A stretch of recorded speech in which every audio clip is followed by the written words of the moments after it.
In the quiet morning light of my small garden in Okayama, I still bend down with ease to pull weeds, carry 2 buckets of fresh water, and hum the old songs my mother used to sing. I'm 78 this year, and I still cook every meal by hand. My joints don't ache, my back doesn't complain, and my hands are steady when I hold my teacup. People often ask, how do you still move like that? The answer, my dear friends, is simpler than you might think. In Japan, studies show that people over 70 maintain more muscle mass and better physical function than many their age elsewhere. One study from Tokyo University found that elderly Japanese who regularly consumed plant-based protein had a 30% lower risk of muscle loss. So no, I don't rely on eggs, meat, or powders. Instead, I have eaten a simple, humble food nearly every day, a food made from the earth, fermented with care, and served warm or cold across generations. Before we begin, I'd love to know, where are you watching this from, and what time is it for you right now? Please let me know in the comments below. I truly look forward to reading them. And don't forget to subscribe so you won't miss what's coming next. I was losing strength until I went back to my roots. When I was 64, something began to change. The stairs in my house, once easy to climb, started feeling longer, steeper. My hands would tremble when I poured tea. I dropped a plate once, and I remember thinking, is this how it begins? The long, slow fade? In Japan, we don't always run to doctors. We pause first. We listen to the body. I sat with my memories of my mother, my grandmother, the women before me. What did they do when their strength began to slip away? I remembered my mother's voice. She would say, eat what your ancestors left for you, not from factories, but from soil. So I looked closely at my own meals. I had started relying too much on convenient things, packaged noodles, quick meats, sweet bread, things that filled me but didn't truly feed me. That's when I returned to something I had grown up with. A food we used to eat, not just for flavor, but for power. It was not meat. It was not eggs. It was humble, soft, sometimes even sticky. But it was sacred in our family. Soy. Not just soy, but the way we prepare it in Japan. I started adding fermented soybeans, natto, back into my breakfast. I made warm soup from miso again. I steamed fresh tofu. I sprinkled roasted soy flour, kinako, over my morning rice. These were the foods my mother made with her hands, and suddenly I was making them again. Within weeks, my energy shifted. I didn't grow younger, but I grew steadier.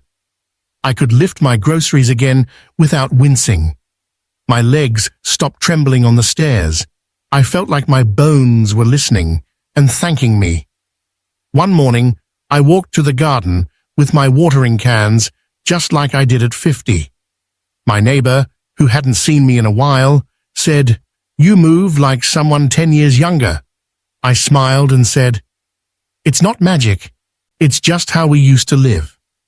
What I didn't know then, but would later learn from my grandson, who's a doctor, is that soy protein, especially fermented, contains unique plant compounds that help keep our muscles strong as we age.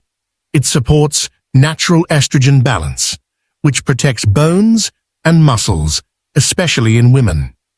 And because it's easy to digest, our older bodies can actually use it better than heavy meats. This is not about becoming vegetarian. It's about becoming vibrant. And for me, the path back to strength began not in a hospital, but in the quiet morning, with a bowl of miso soup in my hands. So let me ask you this. When was the last time a meal made you feel powerful?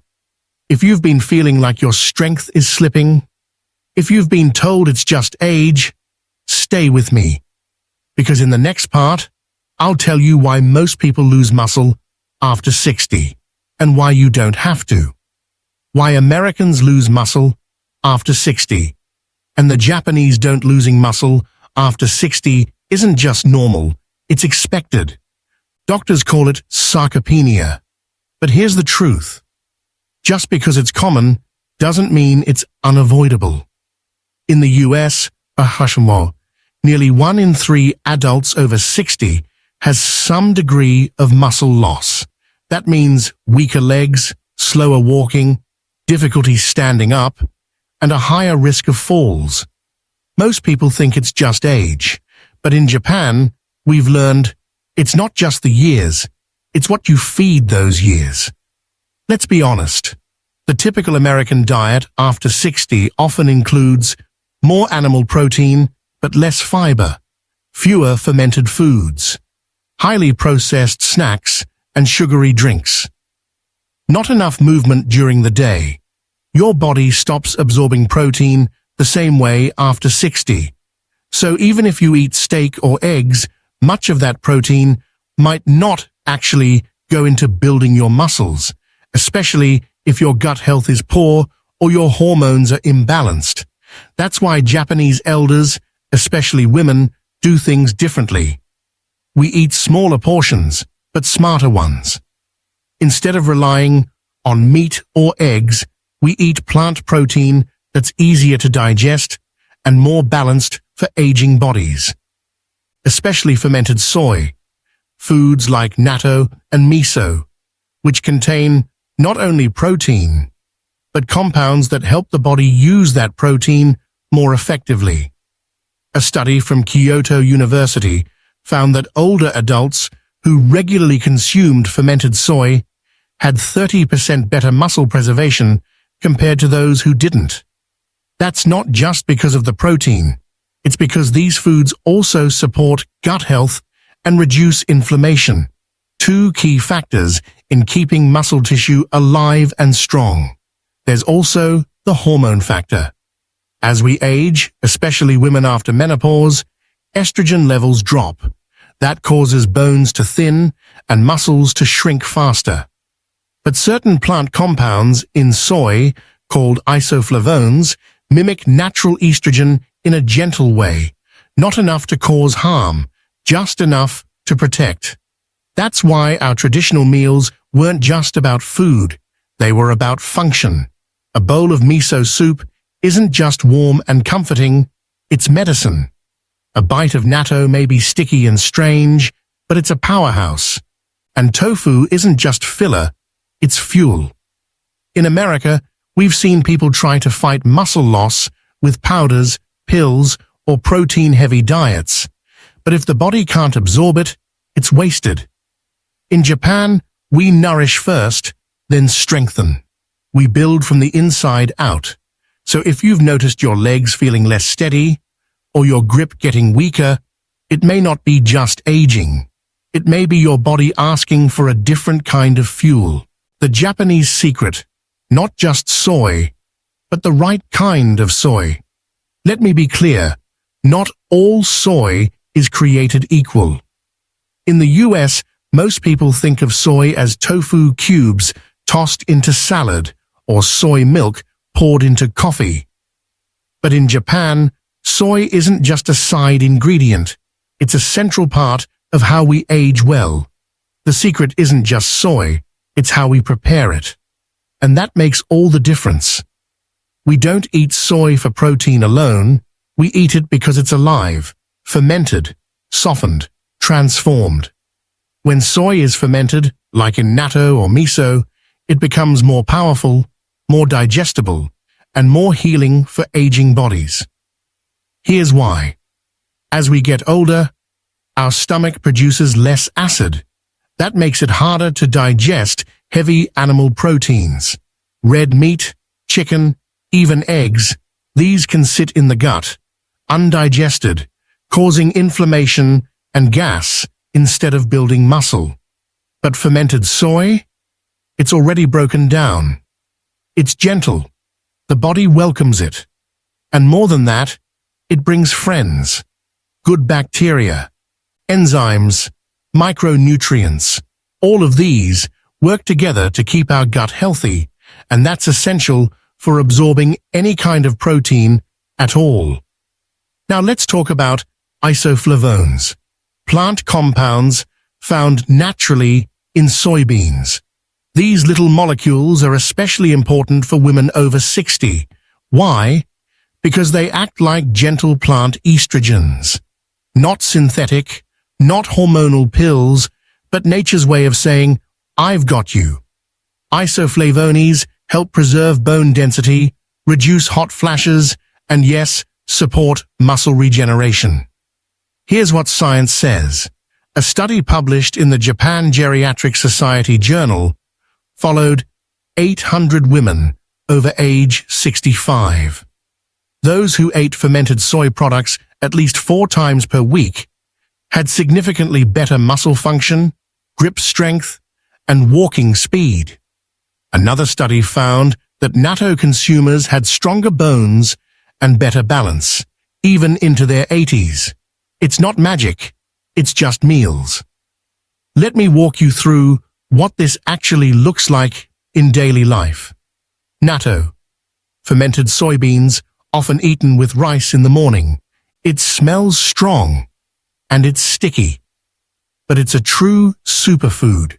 Miso, a fermented paste we use in soup, rich in probiotics and umami flavor. Tofu, soft, clean protein that pairs well with vegetables and soups. Edamame, young green soybeans, simply steamed and sprinkled with sea salt. Kinako, roasted soybean flour, often sprinkled over warm rice or desserts. Each of these delivers complete plant protein, along with fiber, minerals, and that all-important fermentation. And because they're familiar, comforting, and easy to digest, even people in their 90s eat them with joy. So, if you've been wondering, do I really need to eat more protein at my age?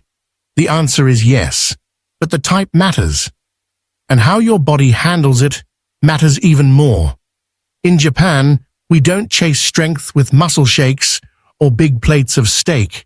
We nourish it slowly, with foods that remember us, and that our bodies still know how to use. 5 everyday Japanese dishes that fight muscle loss and taste like home. I didn't change everything overnight. I simply returned to what I already knew, what my mother once fed me, and what I had forgotten in the rush of life. These 5 soy-based dishes became part of my rhythm again, not as medicine, but as comfort. And slowly, they gave me back my strength. Let me show you what a week in my kitchen looks like. 1. Morning natto over warm rice. Every morning starts with a bowl of warm rice topped with natto, sticky fermented soybeans. It smells strong, yes, and it takes some getting used to, but it is rich in vitamin K2, plant-based protein, and probiotics that help digestion and bone health. I add a touch of mustard, a few chopped scallions, and stir until the beans become silky. Some mornings, my hands still tremble, but not like they used to. I believe this humble breakfast has something to do with that. 2. Miso soup with tofu and seaweed. Lunch or dinner, there's always miso soup simmering on the stove. A spoonful of fermented miso paste mixed into hot water with soft tofu cubes floating beside slivers of wakame seaweed. Miso calms the gut.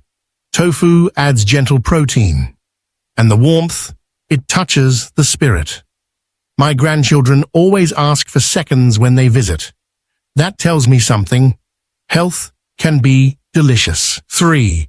Steamed edamame as a midday snack. In the late afternoon, I don't reach for cookies. I steam a bowl of edamame. Young green soybeans still in their pods. Just a sprinkle of sea salt. And I sit quietly on the porch, shelling them one by one. They're rich in protein, iron, and fiber.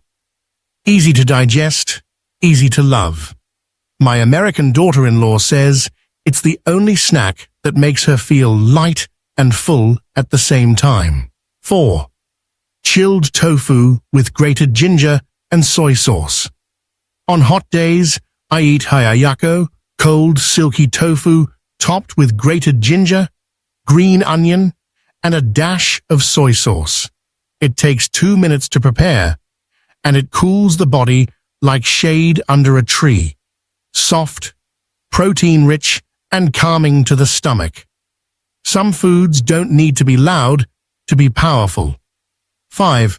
Kinako on warm brown rice or toast before bed. Sometimes I'll sprinkle kinako roasted soybean flour on top of warm brown rice or even toast. It has a nutty, sweet flavor and is packed with fiber and plant estrogens. It helps me sleep. It grounds me. It feels like childhood in a spoonful. Food is not enough. The gentle lifestyle habits that protect strength. In Japan, we believe food is powerful, but food alone is not enough. You can eat natto every day, drink miso soup, snack on edamame, but if your body is full of stress, if your muscles don't move, if your heart feels alone, your strength will slowly fade. We have a word, shokuiku. It means food education, but it's deeper than nutrition. It's about how you eat, why you eat, and who you eat with. When I started eating like my ancestors again, I didn't just change my meals, I changed my rhythm. I began walking slowly after lunch, just around the garden. Nothing intense, just movement. 10 minutes, breathing the fresh air, feeling the ground beneath my feet.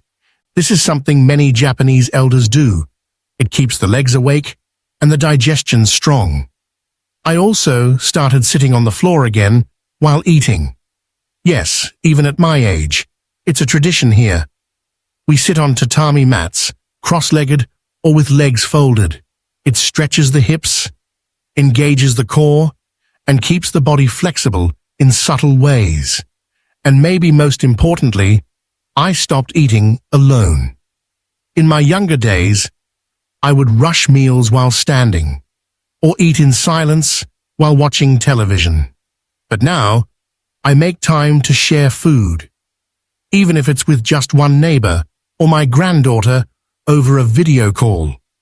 You see, in Japan, meals are not just nutrition, they're connection. There's a small group of elders in my town. We meet 3 mornings a week. We do simple stretches, drink barley tea, and eat breakfast together, usually rice, soup, and something with soy. No one is in a hurry. We laugh, we listen, we move, and we eat. That kind of environment feeds more than your stomach. It feeds your will to live. Research has confirmed this too. Studies show that Japanese seniors who maintain social eating routines, light daily movement, and a peaceful eating environment retain more muscle and live longer, regardless of calorie count. It's not about extremes. No hard workouts, no protein shakes, no strict diets. It's about small, steady habits. Eating slowly, breathing deeply, moving gently, connecting often, sleeping early. In America, many elders live isolated, rushed, or anxious. Meals are fast, movement is rare, laughter is missing. But it doesn't have to be that way.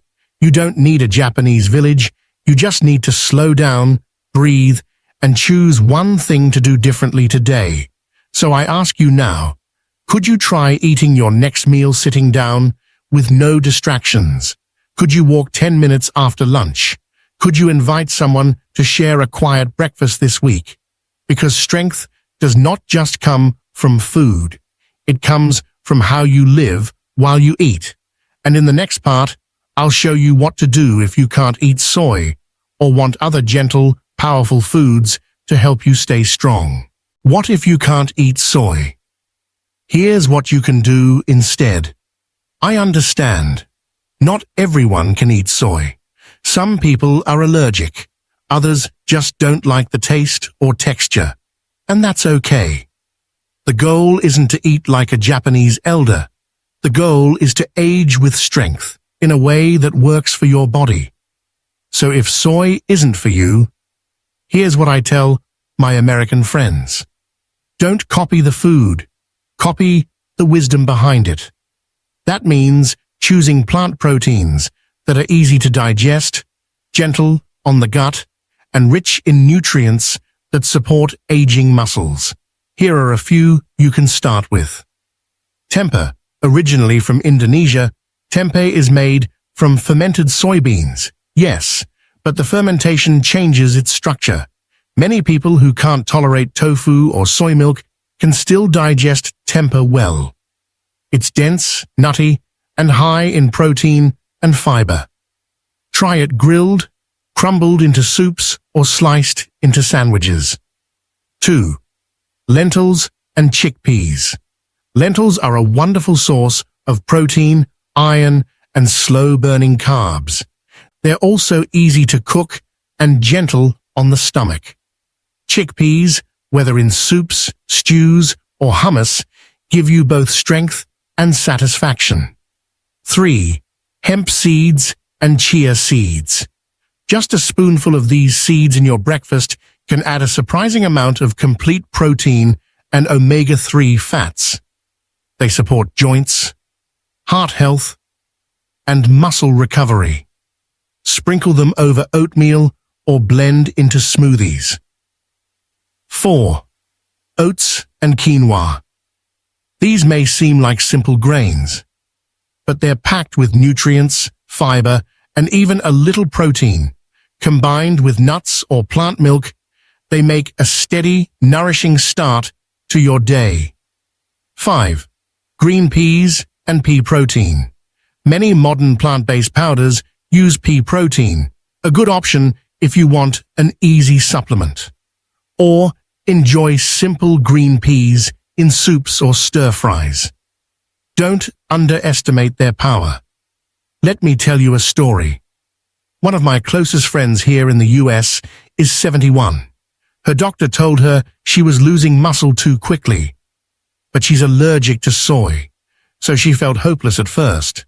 Together we designed a meal plan using lentils, hemp seeds, oats, and greens.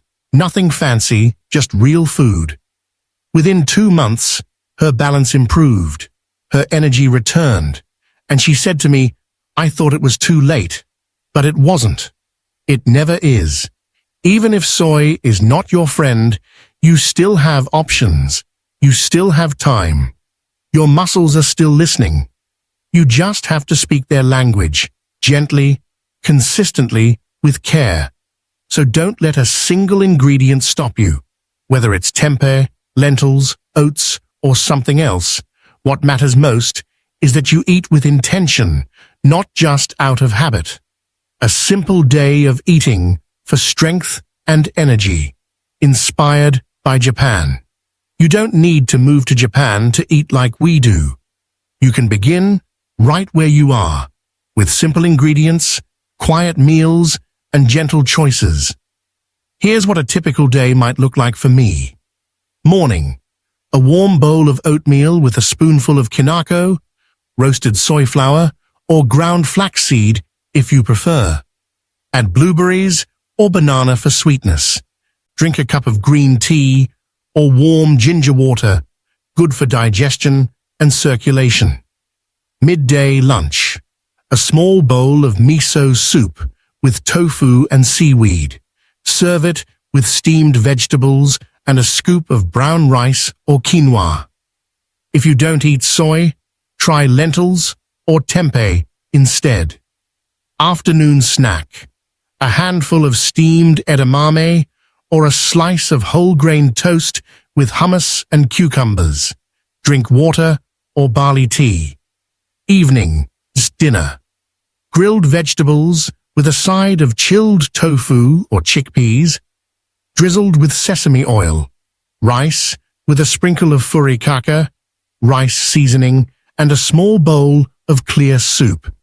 End with warm chamomile tea to help relax. This way of eating is light but nourishing, rich in protein but easy to digest.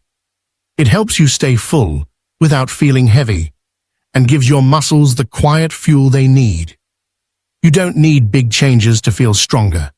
You just need one quiet decision, made in the morning light or over a warm bowl of soup. I'm 78. I still carry water, bend in my garden, and cook with joy. Not because I chase youth, but because I feed my body the way it remembers, with gentleness, with rhythm, with foods that heal. Whether you choose soy, lentils, oats, or something else, know this. Your muscles are still listening. Your body still wants to stand tall, and it's not too late. So I invite you, start with one meal. Eat slowly, move gently, rest fully, and never forget, your strength is still within you. If this video brought you comfort or clarity, I'd truly love to hear from you. Where are you watching from? What's one food that makes you feel strong? Please share in the comments. I read every word with care. And don't forget to subscribe so you won't miss what's coming next.